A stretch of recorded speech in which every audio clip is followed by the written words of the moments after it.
Hello student, last video में हमने question number 2 तक सॉल्व कर लिया था. In this video we will solve the full exercise because there are only 3, 4, 5 questions and 5th question I already solve into the previous video. Okay ना, तो 5th question उस video में जाके देख लीजिएगा. यहाँ पे मैं केवल 2 क्वेश्चन सॉल्व करूंगा, 3rd एंड 4th. ओके, तो क्वेश्चन पे आते हैं. क्वेश्चन क्या है हमारा? क्वेश्चन है हमारा an army contingent of 616 member. Army contingent में कितने मेंबर हैं? Army contingent how much member? 616 member. Okay, is to march behind an army band. ये जो 616 आर्मी कंटीजेंट मेंबर हैं किसके पीछे मार्च कर रहे हैं इन अ परेड? आर्मी बैंड की, जिसमें 32 मेंबर है. ओके ना, then army band 32 member. Okay, in a parade the two group are to march in the same number of column. यानी कि यहाँ पे अगर यहाँ पे जो जितने कॉलम होंगे वही इतने कॉलम बनेंगे, same number of column. Okay ना, same number of column. What is the maximum number of column in which they can march? तो हमें नंबर ऑफ कॉलम बताना है. तो ये लाइंस को मैंने कॉलम बोल दिया. ठीक है ना, ये जो लाइंस हैं इनको कॉलम बोल रहा हूँ मैं ऐसे में. ठीक है ना. अच्छा सुनो, ये भाई काजू बर्फी वाला क्वेश्चन है, मैंने आपको बताया काजू बर्फी जैसा क्वेश्चन है. तो देखो भाई क्या है इसमें. तो then what is the maximum number of column. Okay ना, अब देखो इसमें जितने कॉलम होंगे, suppose to be n column, तो यहाँ पे भी n कॉलम बनेंगे. वही तो बोल रहे हैं, सेम नंबर ऑफ कॉलम होना चाहिए. ठीक है ना, लेकिन यहाँ पे नंबर ऑफ आर्मी बैंड कुछ अलग होंगे और यहाँ पे नंबर ऑफ आर्मी बैंड कुछ अलग होंगे. एज यूजुअल ये तो सेम रहेंगे नंबर ऑफ कॉलम, लेकिन हम नंबर ऑफ आर्मी बैंड, अब देखो ये 32 है, वो 616 है, तो यहाँ इसको इन कॉलम में कुछ रहेंगे और इन कॉलम में कुछ और रहेंगे. ठीक है ना. तो सुनो, let n is the total number of column. n is the maximum number of column. Okay ना, n मान लिया मैंने. अच्छा सुनो, and x क्या है? let x is the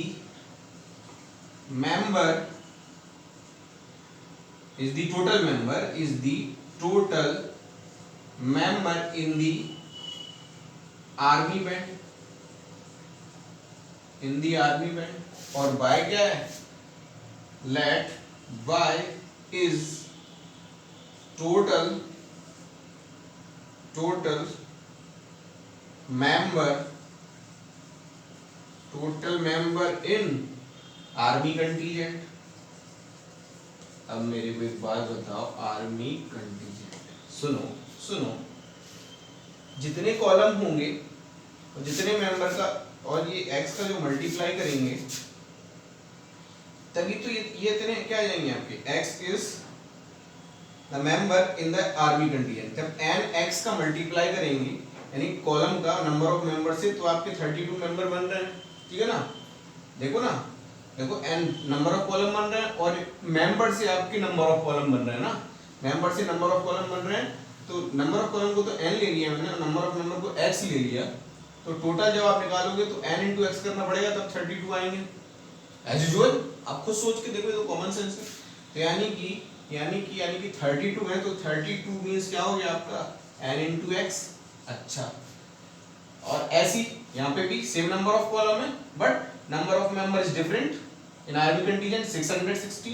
So when you multiply n and number of column into number of member, then you will get the total number of member. It means 616 equals to n into y. Clear? अब देखो दोनों में common क्या है? n. यही तो हमें चाहिए. तो क्या हमको क्या निकालना पड़ेगा भैया? Least common factor. तो देन ये क्या हो गया आपका, n हमको निकालना पड़ेगा by the HCF से. क्यों? ये दोनों में कॉमन है तो कॉमन हो गया. ठीक है ना. और आपको क्या निकालना है? Maximum highest. Maximum means highest, तो हाईएस्ट कॉमन, और ये इसका क्या है आपका फैक्टर. देखो ये 32 का एक फैक्टर है ना. तो आपको HCF निकालना है. अंडरस्टैंड ना? I mean to say you have to find out the HCF of 32 and 616. अब इसको मैं सुनो सुनो सुनो सुनो, अब इसको मैं डायरेक्ट बोल सकता था आपको, भैया ये 32 है, ये 616 है, दोनों का HCF निकाल दो। फिर आप क्या करते? फिर आप कुछ नहीं कर पाते, आपको समझ ही नहीं आता कि इसके बैकग्राउंड में क्या चल रहा था।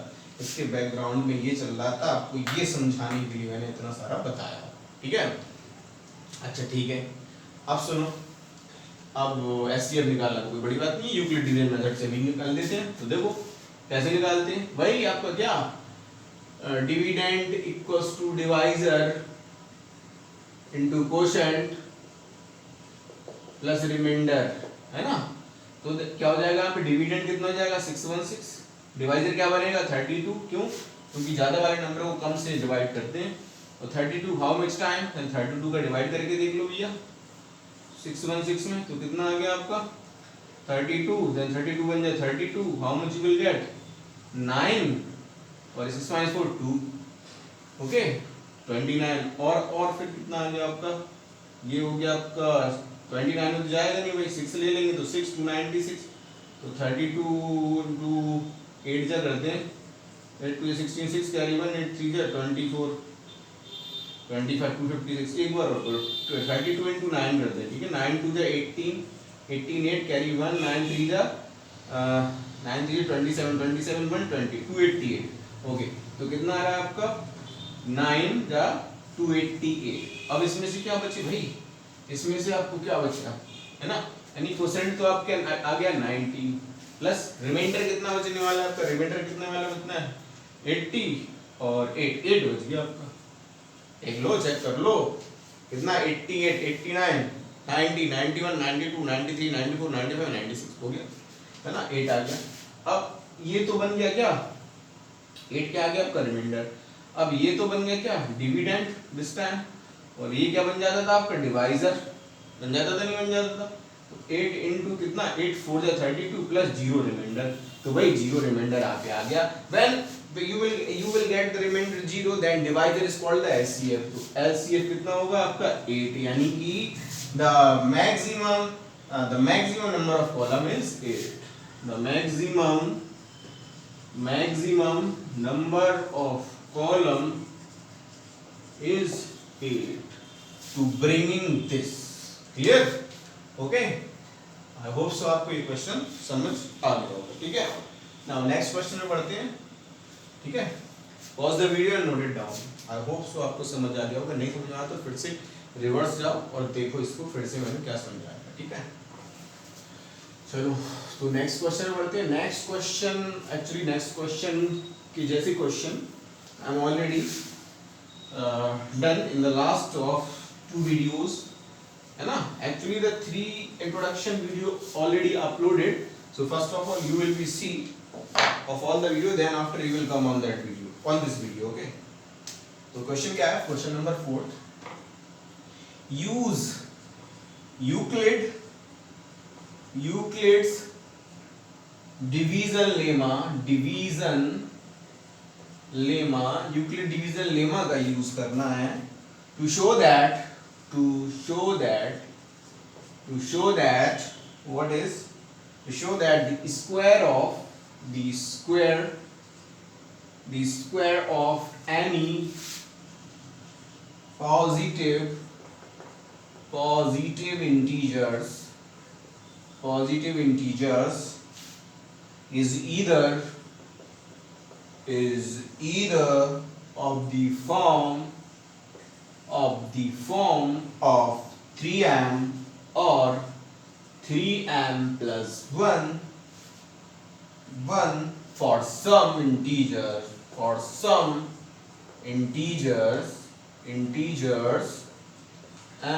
पेन नहीं चल रहा भाई, थोड़ा बहुत दिखाई दे रहा होगा तो देख लो, दूसरा पेन यूज करते हैं, ठीक है? some integers m, okay, 3m और 3m plus 1। सुनो मेरी बात, यूक्लिड डिवीजन लेमा का यूज करना है भैया बिल्कुल करेंगे।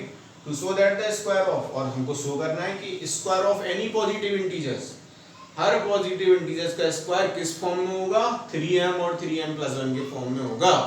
और वहां where m is some integer, जैसे q को लेते थे सम इंटीजर्स वैसे। तो आपको यूक्लिडियन थ्योरम होती क्या थी, याद दिलाऊं, a equals to bq plus r, यहां क्यों लिख रहा हूं, यहां लिख रहा हूं a equals to bq plus r, Euclidean lemma where r value is greater than equals to 0 and less than always b। अच्छा यहाँ पे किस फॉर्म में बताना है, 3m और 3m प्लस 1 के फॉर्म में, ठीक है। अच्छा b की वैल्यू कितनी आ जाएगी, कंपेयर करा के देखोगे आप, कई बार बता चुका हूँ लास्ट वीडियो में बहुत बार। तो b की वैल्यू कितनी आ जाएगी आपकी 3, चेक कर लो, 3m plus 1 bq plus r, ठीक है। तो r की वैल्यू क्या होती है, ये समझ में आ गया ना, नहीं समझ में आया तो लास्ट वीडियो जाके स्पेशली देखो आप। अब r की वैल्यू यहाँ से कितनी हो जाएगी, r की वैल्यू कितनी हो जाएगी, r value is greater than equals to 0 and less than 3। तो r value implies r value कितनी होगी भैया, 0 1 2 तक होगी वही वैल्यू, 3 नहीं होगी, क्योंकि आपकी अकॉर्डिंग टू यूक्लिडियन लेमा। देखो Euclid division lemma, Euclid division algorithm और यूक्लिड डिवीजन थ्योरम तीनों एक ही बात है। एक चीज आप मन में फिक्स कर लो, inculcate in your mind this thing, Euclid division lemma, Euclid division algorithm and Euclid division theorem all are the same thing. a equals to bq plus r, dividend equals to divisor into quotient plus remainder. अब सुनो, अब आ गया अपने, तो भैया let a be any positive integers, ये कोई positive integers है, तो फर्स्ट रिमाइंडर के लिए a equals to कितना आ जाएगा आपका bq, b value 3q plus 0, first remainder की बात हो रही है, ठीक है ना। तो a इक्वल्स टू कितना मिलेगा 3q, हमें बोला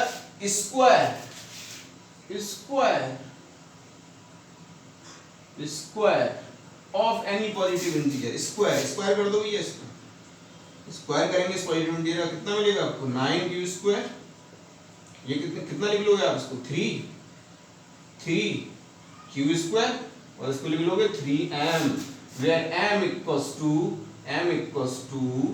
3q square and m is any integers. q यहाँ पे इंटीजर्स होता था, q इंटीजर्स के फॉर्म होता, तो m को भी हमने कोई इंटीजर्स ले लिया और m equals to 3q square बोल दिया, तो वो भी सब इंटीजर्स होगा, है ना, वो भी कोई ना कोई इंटीजर्स होगा। अच्छा ठीक है, क्योंकि इंटीजर ही आएगा, सॉल्व करोगे तो इंटीजर ही मिलने वाला है आपको, ठीक है। Then equals to a equals to 3q plus कितना, रिमाइंडर के लिए 1 के लिए 1, स्क्वायर भी है, स्क्वायर कर दो, स्क्वायर कर दिया, तो 9q square a square plus b square plus 2ab को फॉर्मूले का 1 स्क्वायर 1 प्लस 2ab, तो 2 3 जा 6q, क्लियर। इन दोनों में से कॉमन निकाल लो, कितना कॉमन आएगा 3, क्योंकि q कॉमन नहीं लिया सर, q कॉमन नहीं ले रहे भाई, ठीक है ना, क्योंकि हमें तो इस फॉर्म में बताना है ना। तो कितना हो गया 3q square plus 2q and plus 1, और इसको मैंने क्या लिख दिया 3m plus 1, where m is any integers and m equals to 3q square plus 2q। Check कर लो भैया, बहुत जरूरी है चेक करना, नहीं तो पहले नहीं पड़ेगा, okay. I hope so you will understand, okay. Then after, क्योंकि m is q is any integer, then m is some integer also, q integer है तो इंटीजर m भी मैंने m इक्वल्स टू लिए, क्योंकि जब कुछ भी रखो तो भी आपको इंटीजर ही मिलने वाला है। तो a इक्वल्स टू नेक्स्ट इसके लिए 3q plus 2, 3q bq plus r कितना इस टाइम 2, स्क्वायर कर दो भैया, स्क्वायर किया तो 3q स्क्वायर, तो यानी कि 3q square means 9q square plus 2 square 4 plus 2ab, तो 2 3 जा 6 2 जा 12q, समझ आ गया ना, 2ab 2 2 जा 4 4 3 जा 12q, क्लियर। अब इन दोनों में कॉमन लो, कितना आया, तो 3 कॉमन आया, तो ये क्या हो गया आपका 3q स्क्वायर प्लस 3 4 जा 12 4q, ओके। प्लस अब देखो जरा, इस 4 को मैंने क्या लिखा, इस 4 को मैंने लिखा आपका 3 प्लस 1, क्यों लिखा गया, क्यों लिखा, क्योंकि अब हम इस दोनों में से 3 कॉमन ले पाएंगे, और जब इस दोनों में से 3 कॉमन ले पाएंगे तो what you will be get 3q square plus 4q plus 3 बन जा 3 1 प्लस 1 इसी फॉर्म में तो चाहिए। और ये क्या हो गया 3m plus 1 where m is integers and m equals to 3q square plus 4q plus 1। Reason क्या है? रीजन वही जो मैं अभी तक बताया तो बताया आया हूँ q is some integer then m is also any integer। तो on the above observation last में आपको लिखना है on the above observation observation can say that what that the square of any positive integer is either of the form of 3m or 3m plus 1। उसके बाद ये line लिख देना बस। देखो एग्जाम बुक की लैंग्वेज मत रखो क्योंकि इससे आपको आएगा नहीं, आप ऐसे ही करो। क्लियर? जैसा मैं आपको बता रहा हूँ तो इससे आपको ज्यादा चीजें क्लियर होंगी। आई होप सो ये क्वेश्चन आपको अच्छी तरह से क्लियर हो गया होगा। then pause the video and note it down and exercise complete। okay, now in the next video I will give you the introduction of exercise 1.2, then after we will solve the question of exercise 1.2। अब मैं एक बात बोलूँ, like share subscribe और ये तीनों कर दीजिए और ज़्यादा से ज़्यादा वीडियो को देखिए। And if you have any doubt then ask me through the comment. Okay.